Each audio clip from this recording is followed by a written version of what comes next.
अगर आप किसी ऑर्गेनिज्म को दो सिमिलर हाफ्स में एक से ज्यादा प्लेन से काट रहे हैं तो ऐसी सिमेट्री को आप कहते हैं रेडियल सिमेट्री।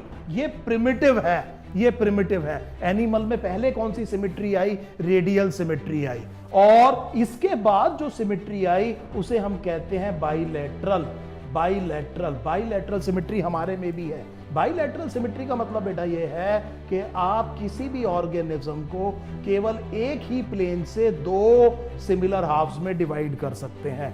आप मेरी बॉडी को देखिए, यहां से मैं इसको डिवाइड करूंगा मिड सैजिटल सेक्शन से। सो मेरा एक डिस्टिंक्ट राइट हाफ, एक डिस्टिंक्ट लेफ्ट हाफ जो कि सिमिलर है। I am not saying identical, मैं ये कह रहा हूं सिमिलर है। तो अगर दो सिमिलर हाफ्स में केवल एक प्लेन से डिवाइड हो रहा है तो इसे हम कहते हैं बाइलैटरल सिमेट्री। ये जो बाइलैटरल सिमेट्री है ये बेटर है रेडियल सिमेट्री से अगर आपको खाना ढूंढने जाना है तो अगर एनिमल को खाने की तलाश में जाना है तो ये स्ट्रीमलाइन बॉडी बहुत अच्छी है। आप समझ सकते हैं कि इसमें मूवमेंट क्या होगी, आसानी से होगी। You can understand. अगर मैं इस तरह से लेट जाऊं और अगर मैं बिल्कुल सीधा लेट जाऊं तो मेरी बाइलैटरल सिमेट्री स्ट्रीमलाइन बॉडी हो जाएगी। मैं पानी में बड़ी आसानी से स्विम कर सकता हूं। आपने माइकल फेल्प्स को स्विम करते देखा है। ये जो बॉडी शेप है इसकी वजह से बड़ी तेजी से वो पानी में क्या कर सकता है, स्विम कर सकता है। Think of a round structure, would it be able to move in the environment in faster manner? No.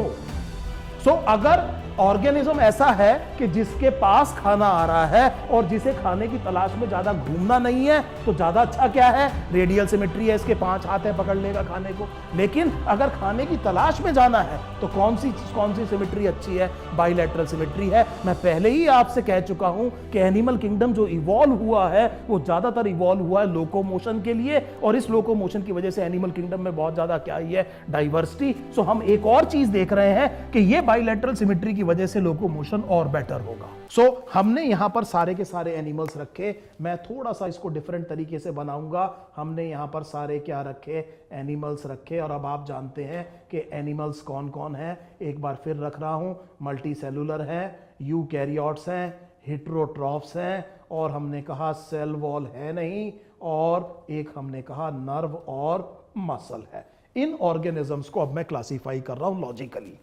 सबसे पहले मैंने यह देखा कि एनिमल मल्टी सेलुलर तो हो गए लेकिन सेल से अगला ग्रेड ऑफ ऑर्गेनाइजेशन डेवलप नहीं हुआ। आप सब जानते हैं कि सेल सबसे पहले ऑर्गेनिज्म यूनिसेलुलर था। इस चैप्टर में हम पहले देख चुके हैं। फिर कौन हुए? Multi cellular. और मल्टी सेलुलर ऑर्गेनिज्म में टिश्यूज बन गए। टिश्यूज वो सेल्स हैं जो कॉमन डिसेंट के हैं और एक जैसा फंक्शन करते हैं। सो आपका लिवर का एक टिश्यू हो गया, एपिथेलियम का एक टिश्यू हो गया, स्केलेटल मसल एक टिश्यू हो गया, कार्डियक मसल एक टिश्यू हो गया। ये रिलेटेड फंक्शन जो कर रहे हैं इस ग्रुप ऑफ सेल्स को आप क्या कहते हैं? टिश्यू कहते हैं। लेकिन कुछ एनिमल्स बेटा ऐसे हैं जो मल्टी सेलुलर तो हो गए लेकिन उनमें टिश्यू नहीं बना। ये सबसे प्रिमिटिव होंगे।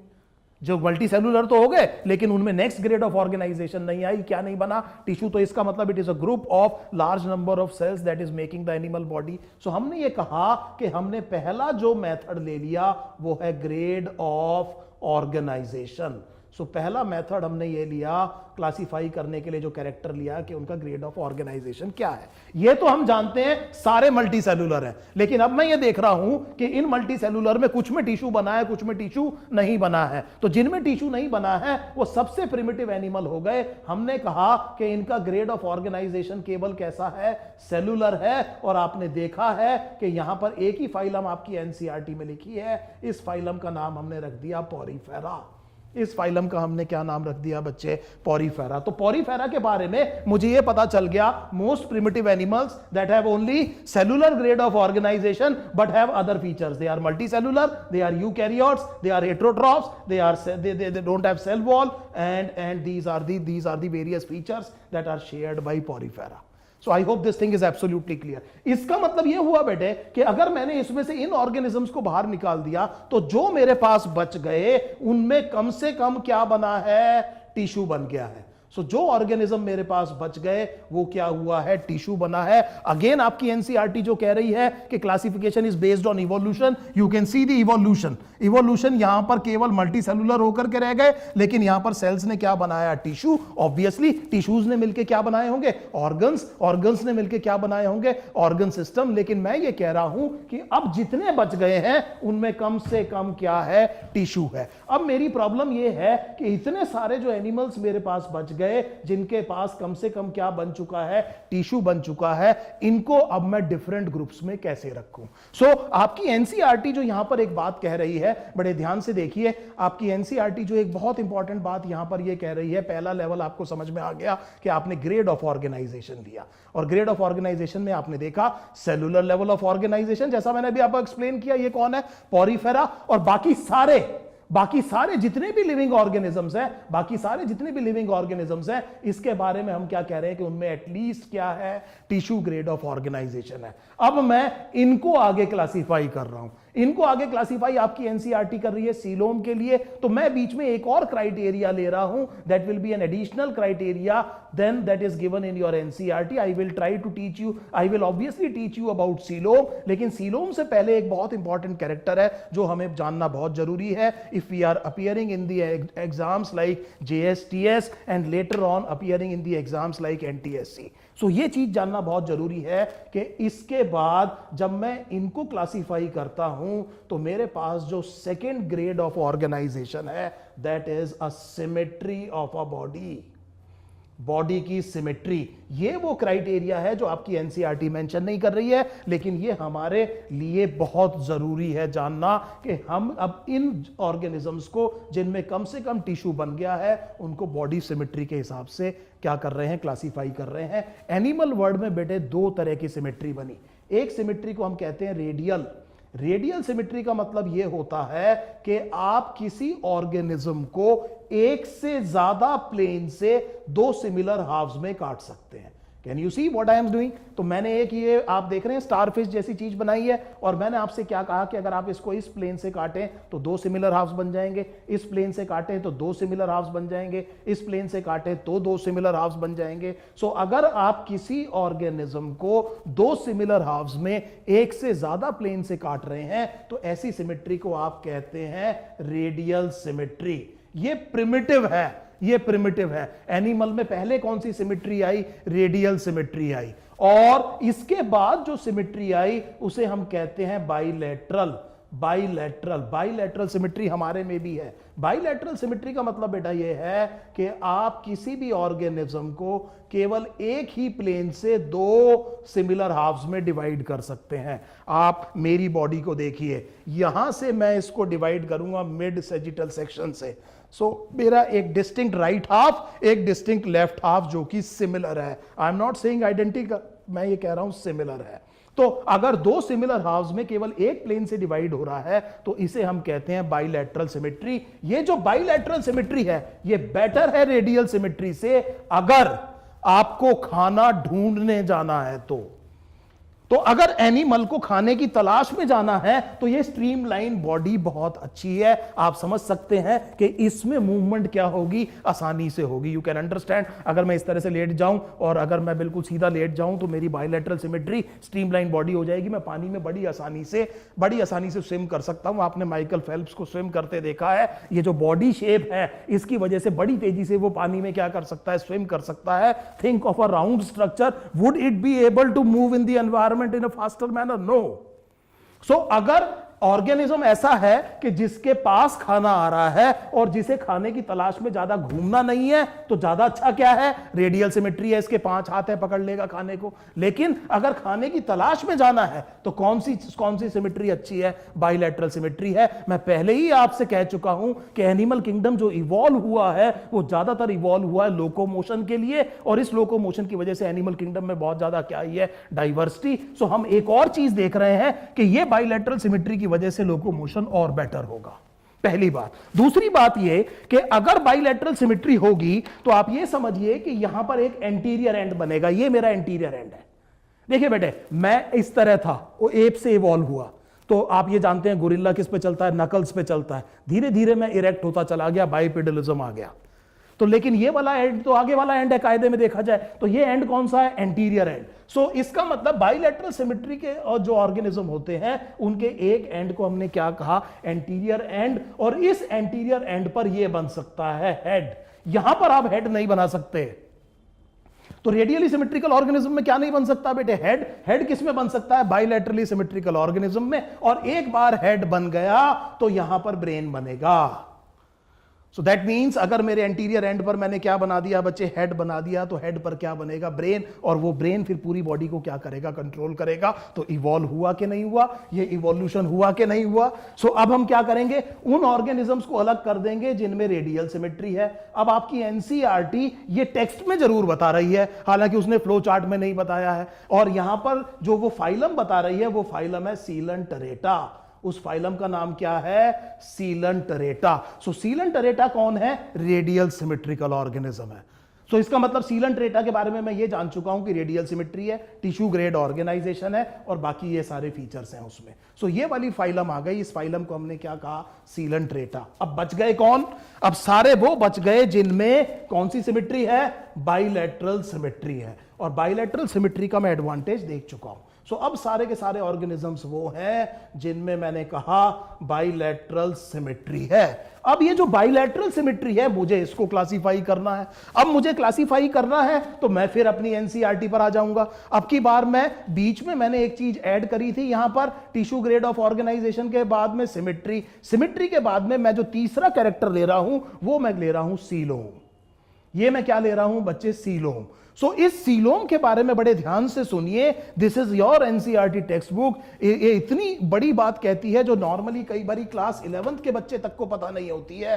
सो it is very important to understand what I am saying here, कि यहां ध्यान रखिएगा कि no body cavity between epidermis and gastrodermis. देखिए ये शब्द लिखा हुआ है यहां पर, और इस शब्द को समझाने के लिए मुझे क्या समझाना पड़ेगा, आप बड़े ध्यान से देखिए। This is a word that is your, ये आपकी एनसीईआरटी का डायग्राम है। तो इतनी बढ़िया बात आपकी एनसीईआरटी ने लिखी है। अनफॉर्चुनेटली इन्होंने इसको बहुत ज्यादा एक्सप्लेन नहीं किया है, एक्सप्लेन हम करते हैं आपको कि इसका मतलब क्या कहना चाह रहे हैं। सो सबसे पहले मुझे यह देखना चाहिए कि जैसे मेरे को कई बार यह पढ़ा दिया जाता है कि कुछ में सीलोम नहीं है, कुछ में सीलोम नहीं है, तो वो जो नहीं है वो डिफरेंट हो गए, और कुछ में फॉल्स सीलोम है उनको सीडो सीलोम कह दिया, कुछ में ट्रू सीलोम। लेकिन मुझे इसके बावजूद यह पता नहीं होता कि एक्चुअली सीलोम क्या है। सो सबसे पहले मैं यह समझने की कोशिश करूंगा कि ये जो वर्ड आपकी एनसीईआरटी यूज कर रही है सीलोम, इसका मतलब क्या है।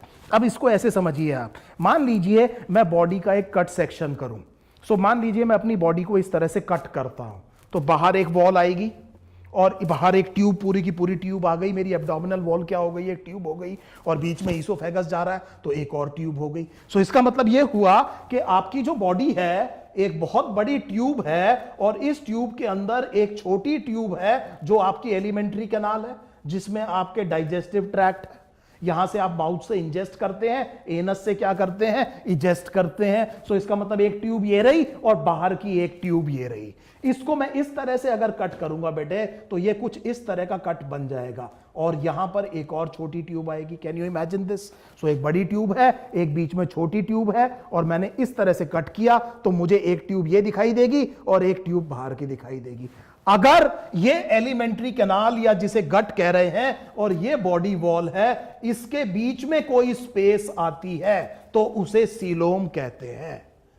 तो coelom is any space between gut and the body wall. This is what your NCERT is saying. This gut will be lined by gastrodermis. This body wall will be lined by epidermis. So therefore what your NCERT is saying, please understand कि आपकी जो NCERT यहां पर ये कह रही है बेटे, आपकी NCERT ये कहना चाह रही है कि इधर अगर आप ध्यान से देखें कि there is a body cavity between epidermis and gastrodermis. This epidermis and gastrodermis के बीच में जो बॉडी कैविटी है, इसको हम क्या कह रहे हैं, सीलोम कह रहे हैं।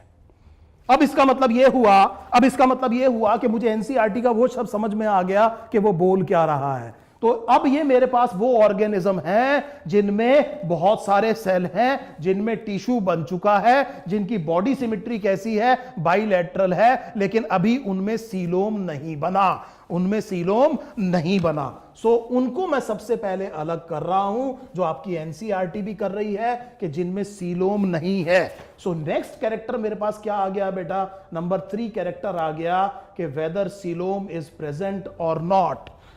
सो अब हम ये देख रहे हैं कि सीलोम प्रेजेंट है कि नहीं है। सो हमने कहा कि सीलोम इज एब्सेंट, और इसमें आपकी एनसीईआरटी बड़े अच्छे से बता रही है कि जो फाइलम है उसको हम कहेंगे प्लेटीहेलमिन्थेस, और प्लेटीहेलमिन्थेस को हम कहेंगे फ्लैटवॉर्म्स। प्लेटीहेलमिन्थेस को हम क्या कहेंगे, फ्लैटवॉर्म्स कहेंगे। अब मैं आपको एक बड़ा सिंपल चीज बताने की कोशिश करता हूं, बहुत सिंपल चीज बताने की कोशिश करता हूं। इधर थोड़ा सा ध्यान इधर दीजिएगा, एक बार और थोड़ा ध्यान दीजिए इधर। तो इस वाली बात को हम एक्सप्लेन कर रहे थे, no body cavity between epidermis and gastrodermis. Now you have understood what is a coelom. और यहां पर इन्होंने किसको रख दिया, सीलेंट्रेटा। सीलेंट्रेटा को हमने यहां बाहर निकाल दिया था।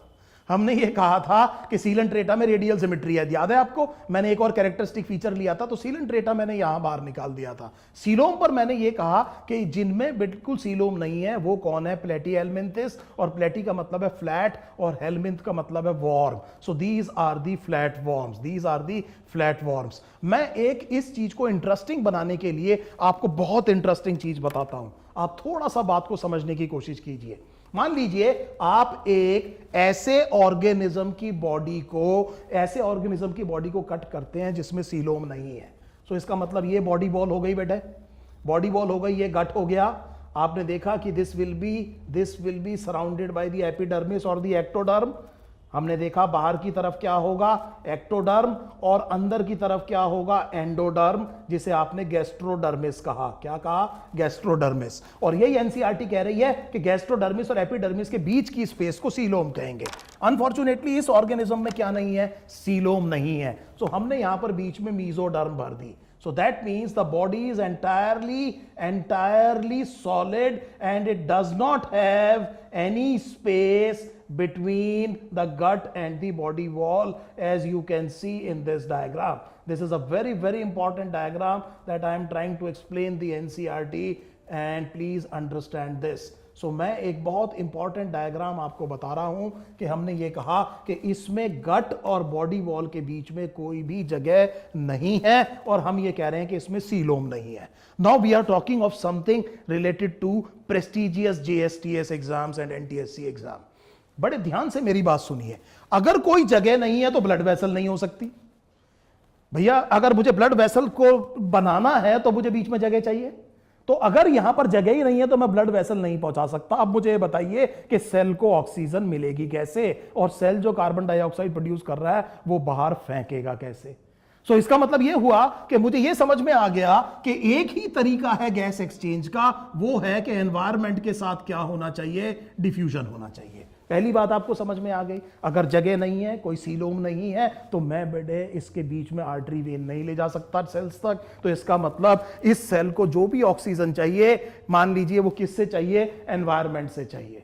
और कार्बन डाइऑक्साइड प्रोड्यूस करेगा तो किसको वापस करेगा, एनवायरनमेंट को प्रोड्यूस करेगा। अब इसको ऐसे समझिए कि ये सेल जो एनवायरनमेंट के पास है, इनकी तो प्रॉब्लम कोई नहीं है। इनकी प्रॉब्लम इसलिए नहीं है क्योंकि एनवायरनमेंट के पास है, बड़ी आसानी से यहां से चीजों को क्या कर सकते हैं, एक्सचेंज कर सकते हैं। लेकिन क्या आप समझ पा रहे हैं कि ये जो सेल जो दूर है एनवायरनमेंट से, इनकी प्रॉब्लम हो जाएगी कि नहीं हो जाएगी। ये कैसे डिफ्यूजन से ले, क्या करें, क्या स्ट्रक्चरल एडेप्टेशन करें कि ये जो इनकी जरूरत है कि एनवायरनमेंट के पास सेल होना चाहिए, तो इसको हम किस तरह से मीट आउट कर सकते हैं। क्योंकि मुझे ये समझ में आ गया कि मैं इसमें ब्लड वेसल बना नहीं सकता हूं। सो इसका एक बड़ा अच्छा एग्जांपल लेते हैं। आप फ्लोर लीजिए, आटा जिसे कहते हैं, आटे में आप पानी मिलाइए, डफ बना दीजिए, उसका आटा गूंथ लीजिए। फिर उसके बाद में जब आप रोटी बनाते हैं तो क्या करते हैं, तो रोटी बनाने के लिए आप एक पेड़ी बनाते हैं, पेड़ी कहते हैं हमारे यहाँ उसको, एक गोल सी चीज बनाते हैं, उसे क्या कहते हैं, पेड़ी। आपने क्या बनाया, पेड़ी। और फिर पेड़ी को आप एक इंस्ट्रूमेंट पर रखते हैं, उसे चकला बेलन कहते हैं, और उसको क्या करते हैं, फ्लैट कर देते हैं। Now understand what I am trying to say. मैंने आपसे यह कहा कि आप इस वॉर्म को फ्लैट कर दीजिए, इसकी बॉडी को इस तरह से फ्लैट कर दीजिए, तो इसके सारे के सारे सेल एनवायरनमेंट के पास आ जाएंगे कि नहीं आ जाएंगे। तो मुझे ये समझ में आ गया, इतनी जबरदस्त साइंस मुझे समझ में आ गई कि ये फ्लैट फॉर्म एक्चुअली फ्लैट होता क्यों है। सो मुझे ये बात बहुत अच्छे से समझ में आ रही है, मैं पढ़ क्यों रहा हूं, मुझे ये समझ में आ गया। आपने फ्लैट फॉर्म कह दिया, मुझे अब ये पता लगा कि मेरे को सारे सेल्स को किसके पास पहुंचाना है, एनवायरनमेंट के पास में। मैंने इसकी रोटी बना दी, मैंने इसको क्या कर दिया, फ्लैट कर दिया। So I hope this thing is absolutely clear. So आपको ये समझ में आ गया। मैंने एक बड़ी इंटरेस्टिंग बात बताई कि जिनमें सीलोम नहीं है उनको आपने क्या कहा बच्चे, प्लेटीहेल्मिन्थिस। हायर क्लासेस में आप पढ़ेंगे कि सीलोम दो तरह की होती है। आपने उस फ्लो चार्ट में देखा था कि आपकी एनसीईआरटी ये कह रही है, कि coelom can be either true coelom और it can be pseudo coelom. So इसको बड़े ध्यान से देखेंगे हम एक बारी, इसको एक बार और दोबारा मैं इस डायग्राम को आपको दिखाता हूं। यहां पर आपकी एनसीईआरटी एक शब्द इस्तेमाल कर रही है सूडो सीलोम। सूडो सीलोम का मतलब है फॉल्स सीलोम, और ये ट्रू सीलोम है, इसको हम कहेंगे यू सीलोम।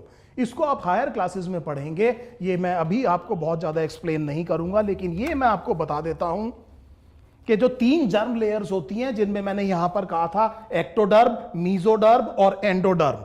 ट्रू सीलोम वो होती है which is on all sides surrounded by mesoderm. So a true coelom is on all side surrounded by mesoderm. लेकिन अगर एक तरफ मीजोडर्म है, दूसरी तरफ एंडोडर्म है, इसको हम ट्रू सीलोम न कह करके क्या कहेंगे, सूडो सीलोम कहेंगे। सो इतनी बात मैंने जरूर एक्सप्लेन कर दी कि ये जो दो शब्द एनसीईआरटी यूज कर रही है, ये सूडो सीलोम और ट्रू सीलोम का एक्चुअल मतलब क्या है। सो एक बार मैं फिर आपको रिपीट कर रहा हूं, सीलोम एक ऐसी जगह है जो गट और बॉडी वॉल के बीच में है।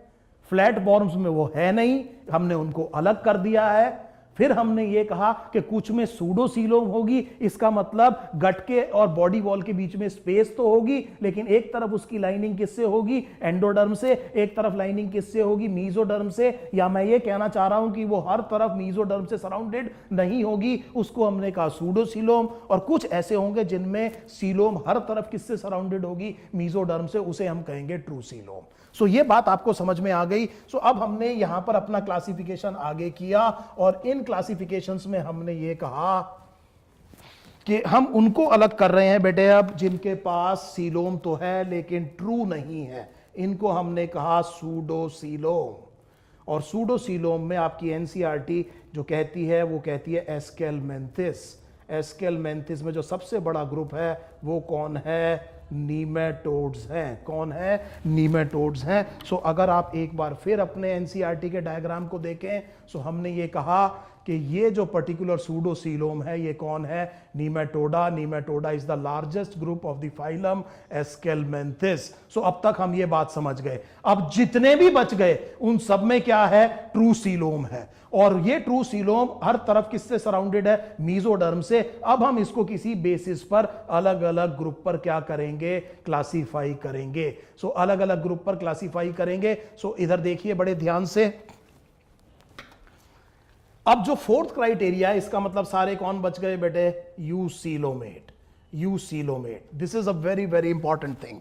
सो एक बार मैं फिर उस डायग्राम पे जाऊंगा। मैं बार बार आपको डायग्राम दिखा रहा हूं क्योंकि कुछ टर्म्स जो आपकी एनसीईआरटी की टेक्स्ट बुक के डायग्राम में लिखी है, अगर आप उसे रट रहे हैं तो कम से कम आपको उसका मतलब जरूर पता होना चाहिए कि मैं इसको रट क्यों रहा हूं, इसका मतलब क्या है। So we should not be thinking only about the marks, we should be thinking about gaining the knowledge as well. कम से कम उस चीज का शब्द का मतलब मुझे जरूर पता होना चाहिए जो मेरी एनसीईआरटी में लिखा हुआ है। सो आप एक बार फिर देखिए इस चीज को, इधर देखिए। यहां पर वो क्या कह रहा है कि सीलोम दो तरह की हो सकती है, mesodermal cells from a single cell lining during the growth of the embryo, और दूसरा क्या कह रहा है कि सीलोम किस तरह से बनी है, पाउच से बनी है। इसको हम शीजोसीलोम कहते हैं और इसको हम एंटेरोसीलोम कहते हैं। सो एक इसके लिए शब्द क्या आता है बेटे, शीजोसीलोम। शीजोसीलोम का मतलब ये हुआ कि सेल स्प्लिट करते हैं, और यहां पर हम क्या कह रहे हैं, पिंच ऑफ करते हैं, इसको हम कहते हैं एंटेरोसीलोम। तो सीलोम भी दो तरह की बन सकती हैं। So this is the basis of type of embryonic development. तो यहां पर जो मैं फीचर लूंगा, ये जो दो ग्रुप्स में क्लासीफाई कर रही है आपकी एनसीईआरटी, ये इस चीज पर क्लासीफाई कर रही है कि यहां पर जो बेसिस ऑफ क्लासिफिकेशन है वो ये है कि ये सीलोम बनी कैसी है, जो कि ट्रू सीलोम है। सो इस बात को हम ध्यान से देखते हैं। सो इधर देखिए बड़े ध्यान से। अगर मैं इसको क्लासिफाई करता हूं कि ये जो ट्रू सीलोम है वो किस तरह से बना है, तो मेरे पास जो चौथा जो कैरेक्टर आ गया है वो आ गया है एम्ब्रियोनिक डेवलपमेंट। Embryonic development. और एम्ब्रियोनिक डेवलपमेंट में फिर ये समझिए, मेरे पास वो जो शब्द लिखा है उसको मैं डायग्राम से समझा रहा हूं आपको। ये गट है, गट के बाहर ये एक्टोडर्म है, और हमने ये कहा कि गट के चारों तरफ ये क्या है, एंडोडर्म है, और हम ये कह रहे हैं कि ये मीजोडर्म है। 3 लेयर होती है बेटे, जो हमने हर बार देखा, ये क्या है, मीजोडर्म है। अब ये मीजोडर्म अगर आप बड़े ध्यान से देखें तो ये जो बीच में स्पेस आई है ये सूडोसीलोम है। So there is a space, ये रही स्पेस, इस स्पेस को हम क्या कहेंगे, सीलोम। लेकिन इसकी एक तरफ की लाइनिंग बेटा किससे है, मीजोडर्म से, और एक तरफ की लाइनिंग किससे है, एंडोडर्म से। तो मैं इसको क्या कह रहा हूं, सूडोसीलोम। मान लीजिए ये यहां से स्प्लिट हो जाए, ये यहां से क्या हो जाए, स्प्लिट हो जाए, इस तरह से स्प्लिट हो जाए, और यहां से भी क्या हो जाए बेटा, स्प्लिट हो जाए। आप समझ पा रहे हैं, और ये इस तरह से इस तरह से इस तरह से इसको कवर कर ले। Now you can see the 2 spaces here, एक स्पेस यहां और एक स्पेस यहां। सो देख रहे हैं, ये एक स्पेस ये रही और एक स्पेस ये रही। यहां you can see that this space is covered entirely by the mesoderm and this space is also covered by entirely by the mesoderm. So this is because of the mesodermal cells that have led to the splitting and producing these are true coeloms, but these type of coelom is called as शिजो। शिजो का मतलब होता है बेटे splitting, the coelom has split because of mesoderm। इसका मतलब एक single mesoderm cell grow करके और आगे जाकर के लेयर क्या हो गई है बच्चे, स्प्लिट हो गई है। सो अगर हम फिर एनसीईआरटी देखें तो वो ये वाली बात कर रहा है, mesodermal cells from a single cell during the growth of the embryo, ये स्प्लिट होकर के जो बनी है, इस तरह की सीलोम को हमने क्या कहा, शीजोसीलोम। क्या कहा, शीजोसीलोम कहा। और ये जो शीजोसीलोम है इसको हम ये कह रहे हैं, इधर देखिए, सबसे पहले हमने अलग कर दिया शीजोसीलोम को, और शीजोसीलोम में हमने 3 फाइलम देखी। एक देखी मोलस्का, दूसरा हमने देखा आर्थ्रोपोडा, और तीसरी हमने देखी एनिलेडा। यही 3 फाइलम आपकी एनसीईआरटी फिर बता रही है। I will request you to please show again and again the NCERT, this is very very important for students to understand.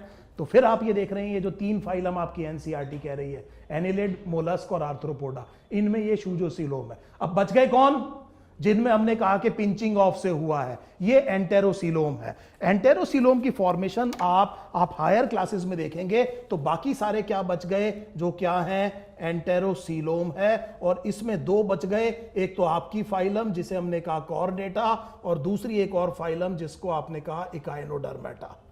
ये 2 बच गए जो कि क्या है, एंटेरोसीलोम है। सो इसका मतलब अब हम ऑर्गेनिजम्स को यहां तक क्लासिफाई कर पाए हैं, और उसके बाद में मैं एक और फीचर लूंगा। ये वो दूसरा फीचर है पूरी स्कीम में जो आपकी एनसीईआरटी में नहीं दिया हुआ है। ये फीचर है कि whether the body is segmented और नॉट, बॉडी में सेगमेंटेशन है कि नहीं है। This is the 5th and the final feature. So मेरे पास यहां पर कौन कौन बच गए थे बेटे, मोलस्क, और कौन बच गया था, एनिलिड, और कौन बच गया, आर्थ्रोपोड। ये सारे के सारे क्या थे, अभी भी एक साथ हैं, क्योंकि ये सारे क्या है, ये सारे, इनमें कौन सी सीलोम है, शीजोसीलोम है। और दूसरी तरफ मेरे पास कौन कौन से बच गए थे, इकाइनोडर्म, और कौन बच गया था, कॉर्डेट, ये आपकी अपनी फाइलम है, ये एंटेरोसीलोम है। अब मुझे अगर इनको अलग करना है तो मैंने देखा कि बॉडी सेगमेंटेड है कि नहीं है। सो आप ये देखेंगे कि इकाइनोडर्म की बॉडी सेगमेंटेड नहीं है। बॉडी सेगमेंटेशन जैसे आपका होता है हेड, थोरैक्स और एब्डोमेन, ये बॉडी के क्या हैं बच्चे, सेगमेंट्स हैं। इन सेगमेंटेशन की वजह से भी लोकोमोशन बड़ी कॉम्प्लेक्स होगी। सो बॉडी की अगर सेगमेंटेशन है तो अलग अलग सेगमेंट्स अलग अलग तरह के लोकोमोशन कर सकती है, और इसीलिए लोकोमोशन में फिर फायदा होगा सेगमेंटेशन का। सो इकाइनोडर्म में नहीं है, कॉर्डेट में है। ये दोनों बिल्कुल अलग हो गए एक दूसरे से। बचे कौन कौन, यहां मोलस्क में नहीं है, लेकिन इन दोनों में सेगमेंटेशन है। इसका मतलब अब मेरे पास केवल ये 2 फाइलम्स हैं जो साथ साथ रह गई हैं। मुझे इनको अलग करने के लिए कोई स्पेसिफिक कैरेक्टर देखना पड़ेगा। आर्थ्रोपोड्स में हम ये देखेंगे कि जॉइंटेड अपेंडेजेस हैं, जॉइंटेड अपेंडेजेस हैं, और काइटिन का एक्सोस्केलेटन है। क्या है बच्चे, काइटिन का एक्सोस्केलेटन है। सो इसका मतलब आप ये समझिए, ये आपकी बॉडी का एक्सिस है, इसको आपने कहा हेड, थोरैक्स और एब्डोमेन, और ये जो बाहर से आपने जोड़े हैं अपर लिम्ब और लोअर लिम्ब, ये अपेंडेज है और इनमें जॉइंट्स हैं। इनमें क्या है? जॉइंट्स है। तो जॉइंटेड अपेंडेजेस का मतलब समझ में आया? बॉडी में जो बाहर से लिम्ब्स जुड़े हुए हैं, इनके अंदर क्या है? जॉइंट्स है। You can easily understand the ease of movement because of the joints. इन जॉइंट्स की वजह से आप बड़ी आसानी से क्या कर पा रहे हैं? मूव कर पा रहे हैं, आप अपनी उंगलियों को मूव कर पा रहे हैं, क्योंकि इसके बीच में क्या है? जॉइंट्स हैं। अगर आप बिना जॉइंट के पानी भी पीने की कोशिश करेंगे, you can easily understand it will be a big problem. So that means ये जो जॉइंटेड अपेंडेजेस हैं, इनकी वजह से फिर हमने क्या कहा? लोकोमोशन अलग हो गया। अब हमने अपनी सिलेबस की सारी फाइलम्स एक दूसरे से अलग कर दी है। सो अब मैं 5 मिनट लूंगा इसको एक बार दोबारा बताने के लिए। आपको मैं बहुत चाहूंगा कि आप इसका नोट्स बनाइए और उसके बाद में बिना देखे 1 बार 2 बार 3 बार अपने आप कीजिए इस क्लासिफिकेशन को, और फिर देखिए कि मैं आपको यह दिखाता हूं कि आपका एनिमल किंगडम का जो पूछेगा जो टेक्स्ट मैटर है, वो मैं करीब 70% आपको यहीं पढ़ा चुका हूं। This will be the ease. अगर आपने ये काम कर लिया तो आपकी जितनी फाइलम्स है उसका 70% मैं पढ़ा चुका हूं। केवल आप इस इवोल्यूशनरी स्कीम को समझ लीजिए। सो हमने शुरुआत करी किससे? एनिमल्स से। हमने कहा एनिमल्स कौन है? मल्टी सेलुलर है। क्या है? यूकैरियोट्स सेल्स हैं इनमें। मोड ऑफ न्यूट्रिशन क्या है? हेटेरोट्रॉफ। सेल में क्या नहीं है? सेल वॉल और नर्व और मसल है। ये बात हमें समझ में आ गई। पहला मेथड क्या लिया? Grade of organization. केवल क्या है? सेल है, हमने क्या बना दिया? पॉरीफेरा। फिर हमने कहा बाकियों में क्या बन गया है बच्चे? टिश्यू बन गया है। फिर हमने इन टिश्यू वालों को अलग करने के लिए क्या देखा कि बॉडी सिमेट्री कैसी है। किसको हटाया? Radial symmetry. कौन? सीलेंट्रेटा। बाकी सारे क्या है? बाइलेटरली सिमेट्रिकल है। बाइलेटरल सिमेट्रिकल में हमने देखा अलग करने का तरीका क्या है? सीलोम है नहीं, हमने क्या कहा? फ्लैटफॉर्म्स। अगर बाकी को हमने क्या कहा? कुछ को सूडोसीलोम। तो सूडोसीलोम के बारे में मैंने यहां से शायद मिटा दिया था, एक और हमने अलग कर दिया, वो कौन है? सूडोसीलोम। और सूडोसीलोम में कौन आ गए? नीमेटोड्स। कौन आ गए? नीमेटोड्स। बच गए कौन? ट्रूसीलोम। इनमें हमने देखा अगर शीजोसीलोम है तो ये है, एंटेरोसीलोम है तो ये है। और फिर हमने ये कहा कि इसमें एम्ब्रियोनिक डेवलपमेंट के बाद में बॉडी सेगमेंटेड है कि नहीं है, और एनिलिड और आर्थ्रोपोड को हमने इंडिविजुअल कैरेक्टर पे अलग किया। अब मान लीजिए कोई जन आपसे पूछे कि जी मुझे फाइलम आर्थ्रोपोडा के कैरेक्टर बताइए। अब आप समझ लीजिए फाइलम आर्थ्रोपोडा के कैरेक्टर। अब आप मेरे साथ गिनना शुरू कीजिए। मानेंगे? मल्टी सेलुलर है, यूकैरियोट है, हेटेरोट्रॉफ है, सेल वॉल एब्सेंट है, नर्व और मसल है। 5 कैरेक्टर तो आपको ये आते हैं। दूसरी बात आपको समझ में आ गई, organ system level of organization है। इसके बाद आपको एक और कैरेक्टर पता है, बॉडी कैसी है? बाइलैटरली सिमेट्रिकल है। फिर आपको एक और पता है, इनमें ट्रूसीलोम है। बॉडी कैसी है बेटे? ट्रूसीलोम है। ट्रूसीलोम भी कौन सी है? शीजोसीलोम। और बॉडी कैसी है? सेगमेंटेड है और जॉइंटेड अपेंडेजेस है और काइटिनस एक्सोस्केलेटन है। अब आप जाकर के अपनी एनसीईआरटी का टेक्स्ट मैटर पढ़िए, इससे ज्यादा कुछ दिया हुआ नहीं है आर्थ्रोपोड के बारे में। बस केवल मुझे एग्जांपल याद करने हैं कि कौन कौन है। सो अगर आपने इस इवोल्यूशनरी स्कीम के हिसाब से आपकी एनसीईआरटी का जो फ्लो चार्ट है, इसको मैंने कंप्लीट कर दिया है, और इसको अगर आप 3-4 बार कोशिश करेंगे पढ़ने की, तो ये चैप्टर ना केवल आसान हो जाएगा बल्कि इंटरेस्टिंग भी हो जाएगा, और आपको यह समझ में आएगा कि मैं इसको बेसिकली लॉजिकली कैसे पढ़ सकता हूं, और यह भी रटने की चीज नहीं है। Nothing in biology makes sense accept in light of evolution. So I hope you have made your notes well. I will again advise you to please do this twice or thrice on your own, and then there will be no problem. So when I come back, we will look at the individual phylums that are given in your NCERT. Thank you.